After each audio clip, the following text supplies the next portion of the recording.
네, 오늘 성경은 사도행전 21장 10절에서 14절까지 말씀을 봉독하고 오늘 주의 뜻대로 이루어지이다라는 제목으로 말씀을 전하겠습니다.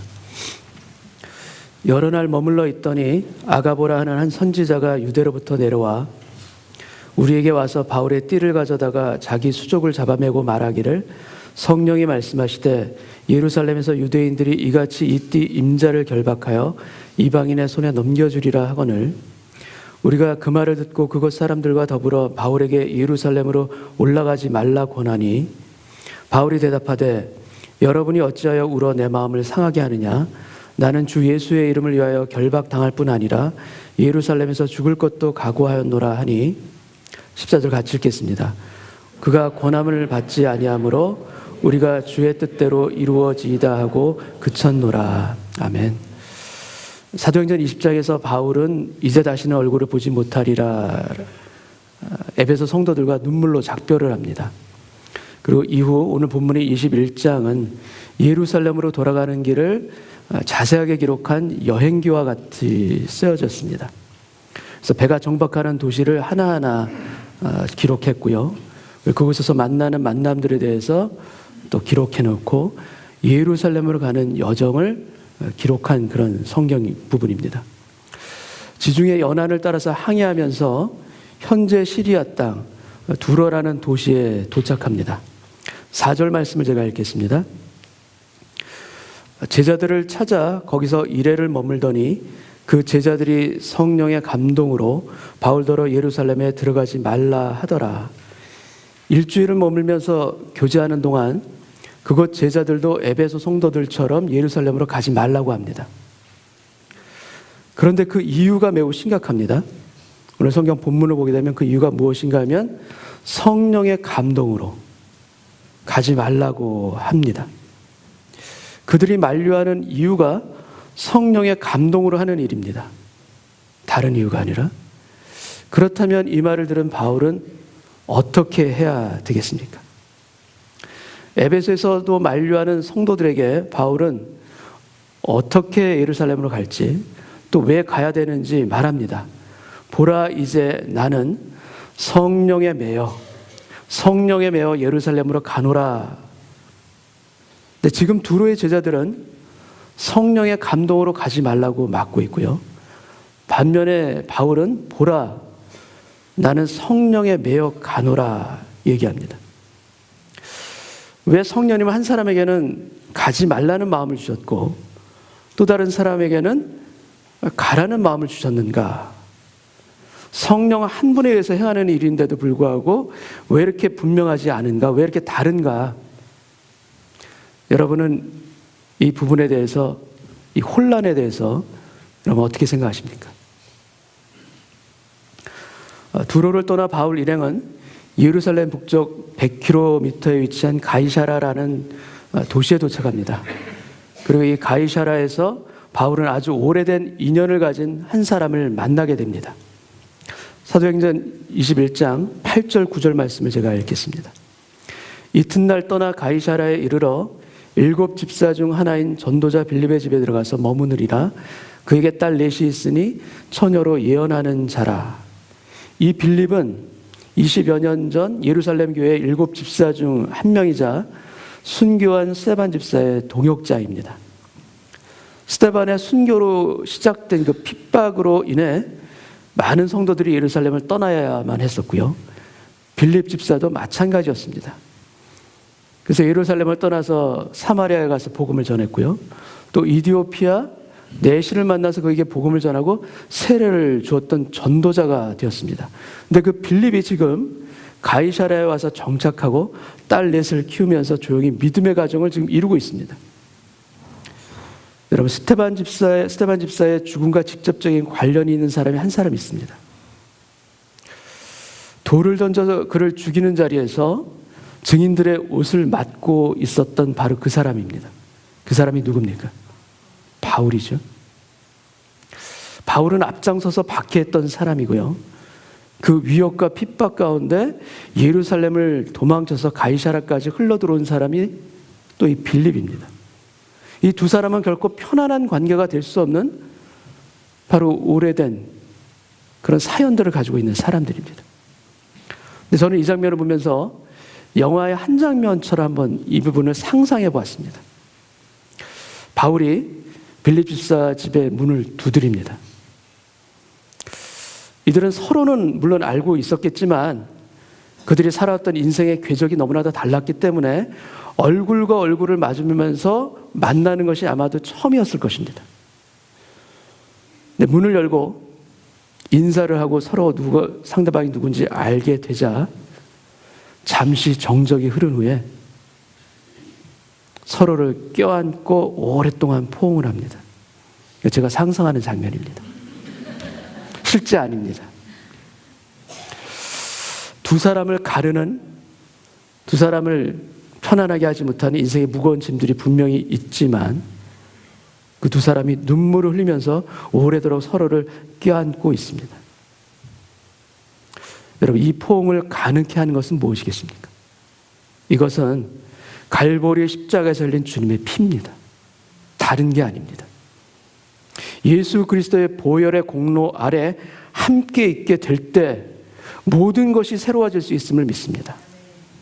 여러분, 우리가 허물지 못하는 것들, 우리가 극복하지 못하는 것들, 갈라지게 하는 것들, 그것들을 보혈의 은혜 가운데 하나 되게 하시고 우리를 서로 껴안게 하여 주시옵소서. 이런 기도가 우리에게도 있기를 원합니다. 빌립 집사의 집에 머물고 있을 때 유대로부터 아가보라 하는 선지자가 찾아옵니다. 10절 말씀을 제가 읽겠습니다. 여러 날 머물러 있더니 아가보라 하는 한 선지자가 유대로부터 내려와, 이 아가보 선지자가 바울을 찾아와서 말보다도 행위를 통해서 예언을 합니다. 11절을 제가 읽겠습니다. 우리에게 와서 바울의 띠를 가져다가 자기 수족을 잡아매고 말하기를 성령이 말씀하시되 예루살렘에서 유대인들이 이같이 이 띠 임자를 결박하여 이방인의 손에 넘겨주리라 하거늘. 구약의 에스겔 선지자처럼 줄로 꽁꽁 묶는 행위를 통해서 그 두로의 제자들보다 더 강력하게 바울에게 예언을 전합니다. 그리고 이 예언의 근거가 성령이라는 것을 밝힙니다. 성령이 말씀하시되 이 띠 임자를 결박하여 넘기리라. 상황이 아주 매우 심각합니다. 이렇게 되자 바울과 함께 그 여행을 하던 그의 동역자들의 마음도 움직이고요, 그들의 마음도 변하기 시작합니다. 12절을 읽겠습니다. 우리가 그 말을 듣고 그곳 사람들과 더불어 바울에게 예루살렘으로 올라가지 말라 권하니. 여러분, 예루살렘으로 올라가지 말라고 권하는 사람이 누굽니까? 누구로 기록되어 있습니까? 우리라고 되어 있습니다. 우리라 함은 바울과 같이 그 길을 같이 동행하는 디모데와 실라, 그리고 이 사도행전의 저자인 누가까지 포함된 표현입니다. 그동안 이들은 마음에 불안함이 있고 염려는 있어도 적극적으로 반대하지는 않았지만 이제는 그의 동역자들의 마음까지도 변하여서 바울을 강하게 막고 있습니다. 더 이상 바울도 이 문제를 피할 수가 없습니다. 그의 마음도 찢어지기 때문에 이 문제로부터 피할 수가 없습니다. 13절을 제가 읽겠습니다. 바울이 대답하되 여러분이 어찌하여 울어 내 마음을 상하게 하느냐. 나는 주 예수의 이름을 위하여 결박당할 뿐 아니라 예루살렘에서 죽을 것도 각오하였노라 하니. 이 고통과 괴로움을 겪으면서도 사도 바울의 마음은 확고합니다. 두로에서도 성령의 감동을 받고 제자들이 가지 마십시오. 그리고 가이사랴에서도 성령의 말씀으로 결박되리라 예언을 하게 됩니다. 그러나 바울은 요지부동입니다. 나는 성령에 매여가노라. 아니, 죽음까지도 각오하였노라. 주 예수의 이름을 위해서. 여러분, 성령님은 하나 되게 하시는 분입니다. 에베소서 4장 말씀에도 나오지만 평안에 매는 줄로 성령이 하나 되신 것을 힘써 지키라. 몸이 하나요 성령도 하나니. 성령도 한 분이시니. 이렇게 기록되어 있습니다. 여러분, 성령님은 분명히 하나 되게 하시는 분이신데 이 혼란스러운 상황은 도대체 어떻게 된 일입니까? 두로의 제자들이 택한 성령의 감동에 따라 막는 것이 맞습니까? 아니면 바울이 택한 성령에 매여 가는 것이 맞습니까? 이 두 가지가 지금 충돌합니다. 그렇다면 이에 대한 해결은 둘 다 맞는 것은 될 수가 없겠죠. 그렇다면 있을 수 있는 가정을 한다면 놀랍게도 둘 다 틀리거나 아니면 둘 중에 하나는 맞고 하나는 틀린 것일 것입니다. 이 부분에 대한 해석이 둘로 나눠집니다. 그래서 제임스 몬고메리 보이스라는 그런 신학자는 이 부분을 해석할 때 바울이 틀렸다라고 주장합니다. 성령이 막아주시는 것이 맞았는데 위대한 하나님의 사람, 이 바울이 이때만큼은 그것을 분별하지 못했다. 그 이후로 바울의 강하고 굽히지 않는 성격을 들고 있고요. 그리고 이방인의 사도로 그가 비록 부름을 받았지만 그의 마음 가운데 늘 함께 있었던, 마음 가운데 있었던 마음이 무엇인가 하면 그의 동족인 유대 백성들을 향한 그 안타까움과 열정이 그에게 있었기 때문에 예루살렘으로 가게 한 그것이 바로 자기 열심이었다. 그리고 나는 죽을 것도 각오하였노라. 주님이 지금 이 상황에서 바울의 순교를 명하신 것이 절대 아니다. 지금 바울에게 있어서 중요한 것은 순교의 문제가 아니라 분별과 순종의 문제이다. 그리고 바울이 이 상황 가운데서 온전히 분별하지 못했다라는 증거로서 예루살렘에 도착해서 행한 바울의 타협적인 행동들로 설명합니다. 모세의 율법을 배반했다, 관습을 부정했다라는 이 오해가 이 바울에게 있어 왔습니다. 그래서 예수를 믿는 유대인들 중에서도 보수적인 유대인들이 그것이 잘못됐다라는 편견을 가지고 있었고요. 그래서 예루살렘에 도착하자 정결케 하는 결례를 행하기로 합니다. 그래서 율례에 따라서 7일 동안 정결케 하는 결례를 행하게 되는데 그 7일이 거의 찰 때쯤에 성전에서 큰 소동이 일어나면서 사도 바울이 붙잡히게 됩니다. 율법이 아닌 예수의 복음과 예수의 구원을 전하는 바울이 율법과 규례에 따라서 타협하는 일들이 일어났는데 이것을 하나님께서 막아주셨다라고 해석합니다. 그래서 7일의 규례를 온전히 다 지키지 못하고 그 전에 붙잡혔다. 사도 바울은 성령이 막아주시는 것을 깨닫지 못하고 예루살렘에 갔기 때문에 결과적으로 복음에 타협하는 일들이 그도 모르게 일어나고 그는 하게 되었다라는 것이 이런 해석들입니다. 여러분, 바울이 맞다, 바울이 틀렸다, 이 두 가지 의견들이 있는데 여러분, 이 두 해석 다 가지고 있는 공통점이 하나 있습니다.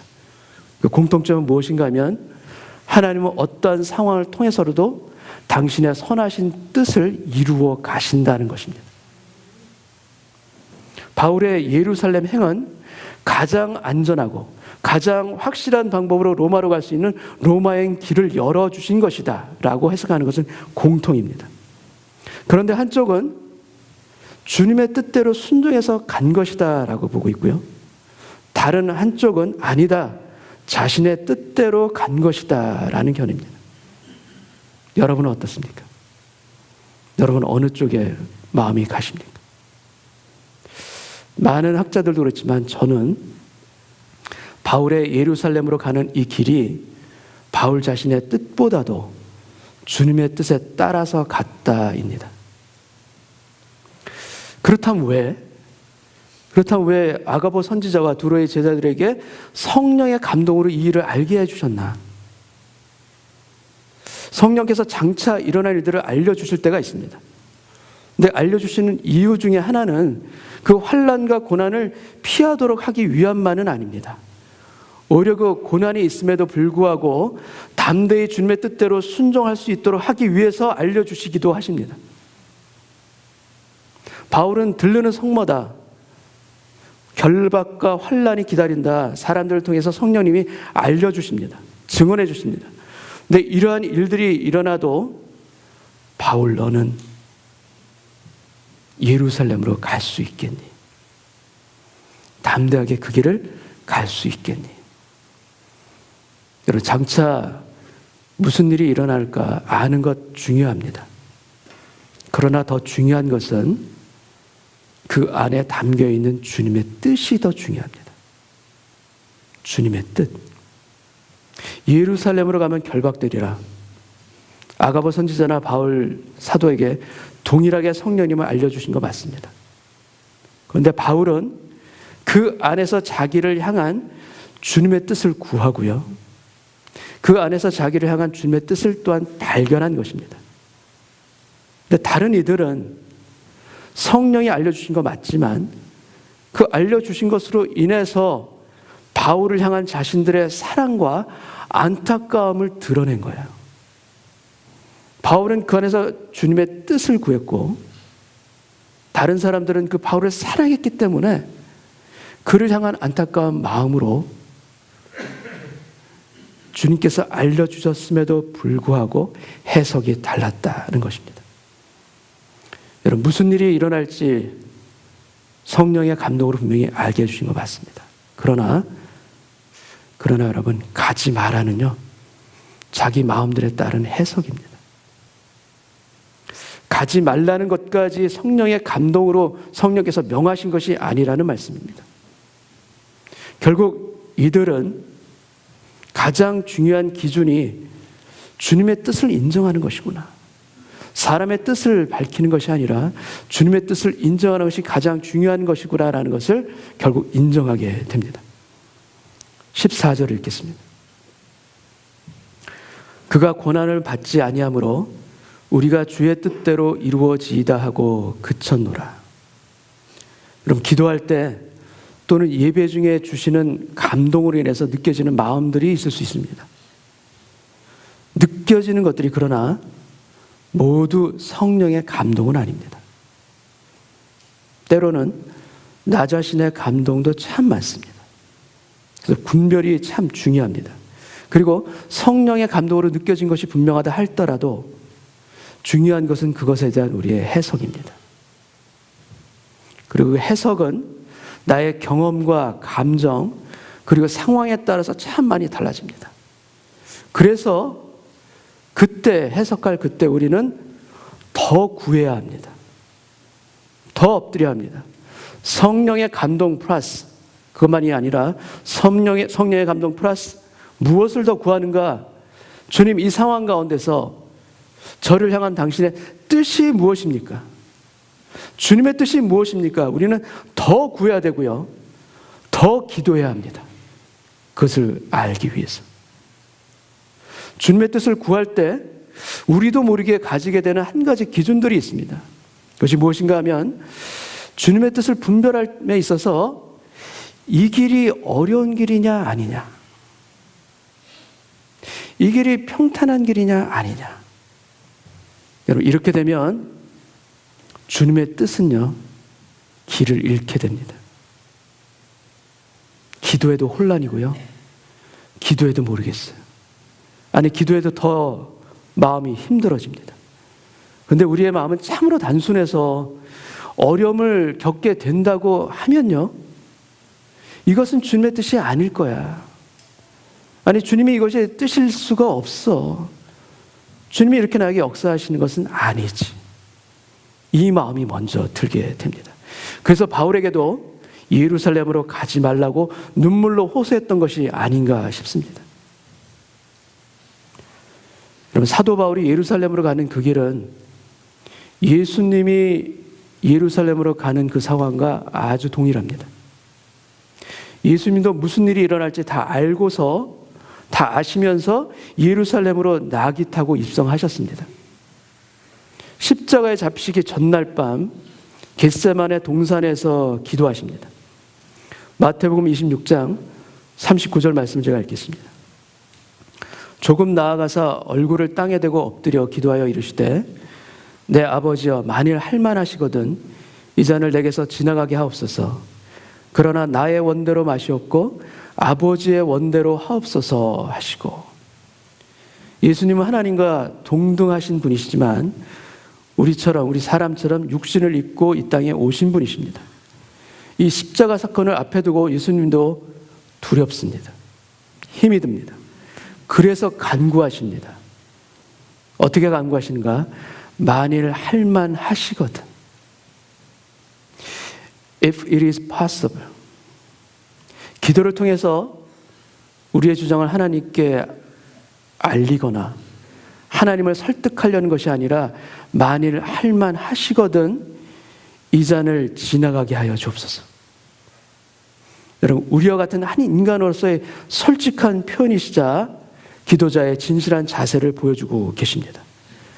그러나 아버지 하나님, 나의 뜻대로 마게 하시고 나의 원대로 마시옵고 아버지의 원대로 하옵소서. 이 기도로 결론을 내리게 됩니다. 여러분, 하나님의 뜻과 연결되도록 하는 그 과정 가운데 우리 기도가 필요합니다. 하나님의 뜻을 아는 것을 넘어서 순종하도록 하는 과정 가운데 이 기도가 더 필요합니다. 우리는 알게 돼도 느껴도 순종하기가 어렵습니다. 그렇기 때문에 우리 마음 가운데 먼저 중요한 것은 무엇인가? 하나님의 그 뜻을 알기 이전부터 우리의 마음이 순종으로 준비되는 것. 그리고 그것은 그냥 되어질 수가 없습니다. 엎드려 기도할 때 되어지는 것입니다. 부르짖을 때 되어지는 것입니다. 십자가 사건을 앞두고 주님께서 이 기도를 몇 번 하십니까? 다시 한번 보여주십시오. 이 기도를 주님께서 몇 번 하십니까? 3명의 제자들과 함께 겟세마네 동산에 가셔서 함께 기도하기를 원하셨지만 이 3 제자는 눈꺼풀이 무거워서 기도하지 못하고 잡니다. 그때 예수님이 찾아와서 깨우시면서 이 동일한 기도를 3번이나 하십니다. 왜 주님께서는 3번이나 이 동일한 기도를 반복한 것으로 성경에 기록해 놓고 있는가? 하나님의 뜻을 주님께서 몰라서 그랬나? 하나님의 뜻을 아시기 위해서 그렇게 반복해서 기도하신 것인가? 그렇지 않습니다. 다 아시지만 그 뜻대로 순종하기 위해서 3번이나 반복하면서 땀방울이 핏방울처럼 떨어지기까지 그렇게 기도하신 것입니다. 주님도 3번이나 기도하셨습니다. 이 순종의 마음을 얻기까지 우리는 먼저 기도해야 합니다. 그래서 순종의 마음이 기도로 먼저 준비되어 있지 않고는 우리는 주님의 뜻을 제대로 분별하기가 참 어렵습니다. 먼저 준비되고 기도할 때 주님의 뜻이 분별되어지고 온전하게 해석되어질 줄 믿습니다. 주님 어떤 길을 걷게 하시더라도 주의 뜻을 그대로 따라서 가겠습니다. 그 길이 험한 길이라 할지라도 주님의 뜻하신 길이라면 제가 그것을 바르게 깨닫는다면 그곳으로 가겠습니다. 주님의 뜻보다 더 중요한 것 해석이고요. 그 해석보다도 더 중요한 것은 바로 순종입니다. 여러분, 우리에게도 도처의 예루살렘으로 가는 길들이 우리에게도 있습니다. 내가 입을 다물면 천불의 이익을 봅니다. 그런데 정직하게 말하면 이익은커녕 오히려 손해를 보는 그 상황 가운데 있을 수도 있습니다. 여러분 어떻게 하시겠습니까? 말다툼을 했습니다. 내가 잘못한 거 없지만 상대방에게 내가 먼저 미안하다라고 얘기해야 하는가? 아니면 그냥 있어야 되는가? 몸이 피곤하고 고달픕니다. 힘이 들지만 주님을 위해서 봉사와 섬김의 자리에 나아가는 것을 계속해야 하는가? 아니면 이제 그만해야 하는가? 우리에게도 예루살렘으로 가는 길들이 얼마든지 있을 수 있습니다. 근데 안개와 같은 우리의 그런 상황 가운데 그 상황 속에서 우리가 구하는 것이 우리 자신의 뜻입니까? 아니면 주님의 뜻입니까? 여러분은 무엇을 구하십니까? 기도라는 것으로 우리 자신의 뜻을 구하고 있지는 않으십니까? 근데 기도는 우리의 뜻이 주님의 뜻과 하나 되게 하는 과정으로 우리를 인도해 가십니다. 그래서 우리가 변하는 것, 우리가 바뀌어지는 것이 기도의 열매입니다. 우리를 향한 주님의 뜻이 이루어지기를 진정으로 구한다면, 우리가 다른 모든 것을 내려놓고 나를 향한 주님의 뜻이 무엇입니까? 하고 진정으로 구한다면 이것만으로도 모든 것이 인도함을 받을 수 있음을 믿습니다. 주님께서 인도해 가십니다. 주님의 뜻대로 살아가기 위해서 기도하신다면 어떤 길을 걷게 하셔도 두려워하지 않기를 원합니다. 두려움을 떨치기를 원합니다. 우리가 진정으로 두려워할 것은 주님의 뜻대로 사는 길이 아니라 오히려 내 뜻대로 살아가는 것, 그것을 오히려 두려워해야 합니다. 주님의 뜻을 따라서 걷는 좁은 길을 두려워하면서 그 험한 길을 주저할 것이 아니라 오히려 내 뜻대로, 내 마음대로 걸어가는 주님 없는 넓은 길, 여러분, 그것을 두려워합니다. 내 뜻대로, 내 마음대로 걸어가고자 하는 편한 길, 오히려 그것이 더 두렵다는 것을 우리가 인정하고 고백하기를 원합니다. 여러분, 주님의 뜻을 따라서 우리가 걷는다면 그 길에는 반드시 주님이 함께 하십니다. 그 길에는 반드시 주님께서 인도해 가십니다. 알 수 없지만, 모르는 길을 걸어가지만 주님께서 인도하시고 동행하는 그 길로 나는 걸어가고 있다, 이 믿음으로 확실하게 서 있기를 원합니다. 여러분, 우리는 모르는 길을 갑니다. 우리 인생의 길 알 수가 없습니다. 모르는 길을 가는데 우리는 계산하려 합니다. 따지려고 합니다. 그래서 피곤합니다. 여러분, 믿음은 모른다라는 것을 전제하고 있습니다. 알 수가 없습니다. 그래서 모르는 길이지만, 그래서 두렵지만 그래도 따라가는 것, 그것이 믿음입니다. 여러분, 어떻게 가야 할지, 어떤 길로 가야 할지 그려져 있는 지도를 가지고 보면서 그 길을 간다면 어디를 가면은 위험하고, 어디를 가면 광야고, 어느 길로 가면은 샘물이 있고, 어느 길로 가면 푸른 초장이 있다, 이것이 다 그려진 지도를 가지고 우리가 인생의 길을 걸어간다면 여러분, 그 길은 믿음의 길일 수가 없습니다. 믿음이 필요하지도 않습니다. 우리가 걸어가는 인생의 모든 길이 그려진 지도를 가지고 걸어가는 사람이 있습니까? 없습니까? 아무도 없습니다. 그럴 수가 없습니다. 우리는 모르는 길을 걷는 것입니다. 근데 모르는데 계산해요. 모르는데 따집니다. 그래서 피곤합니다. 그래서 힘이 듭니다. 여러분, 바랍니다. 계산하는 그 피곤한 자리에서 내려와 믿고 따라가는 평안의 자리로 우리가 옮겨가기를 원합니다. 여러분, 대부분 믿고 따르는 그 길은 우리의 것들을 내려놓는 것입니다. 주님께 드리는 것입니다. 여러분, 우리는 어차피 모르는 길을 걸어갑니다. 그 어차피 모르는 길을 걸어가는데 그 가운데 나를 향한 주님의 뜻이 반드시 있다라는 것을 믿고 걸어간다면 여러분, 그 길은 평안합니다. 알 수 없지만 평안합니다. 그 길이 비록 결박이 기다리는 길이요 예루살렘으로 가는 길이라 할지라도 주님께서는 그 길을 통해서 결국 로마로 가는 그 길을 예비해 놓으셨습니다.